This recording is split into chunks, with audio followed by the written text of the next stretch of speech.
সব সময় মৃত্যু চিন্তায় কাজ কাম লেখাপড়া সব বাধাগ্রস্ত হচ্ছে, এটার সমাধান কি?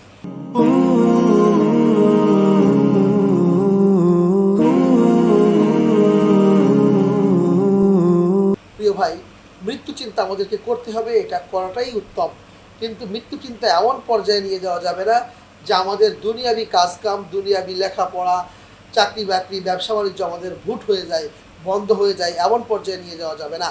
যদি আমাদের অবস্থাটা এমন পর্যায়ে যায় যে আমি মৃত্যুর চিন্তায় লেখাপড়া করতে পারতেছি না, মৃত্যুর চিন্তায় কাজ কাম করতে পারতেছি না, মৃত্যুর চিন্তায় আমি চাকরি বাকরি করতে পারতেছি না, মৃত্যুর চিন্তায় আমি ব্যবসা বাণিজ্য করতে পারতেছি না, তাহলে বুঝতে হবে যে আপনার রুকিয়া করাতে হবে, আপনার উপরে বদনজর বা সেহের বা কোনো সমস্যা রয়েছে।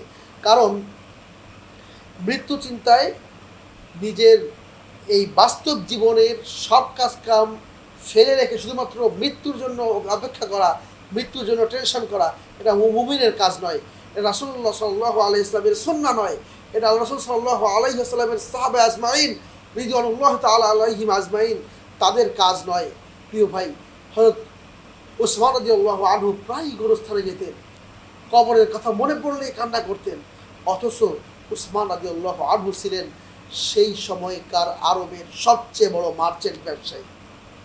তার টাকা পয়সা যে পরিমাণ ছিল, বর্তমান সময়ে যদি সেই হিসাব করা হয়, 2-5-10টা বিল গেটস, 2-5-10টা মার্ক জুকারবার্গকে কিনে ফেলার ক্ষমতা উসমান রাদিয়াল্লাহু আনহু ছিল। এত বড় মার্চেন্ট ব্যবসায়ীও ছিলেন, আবার মৃত্যুর চিন্তায় কবরস্থানে যেও কান্নাকাটি করতেন। সুতরাং আমাদেরকে ব্যালেন্স করে চলতে হবে। আর রব্বুল আলামিন সেই তৌফিক দান করুন।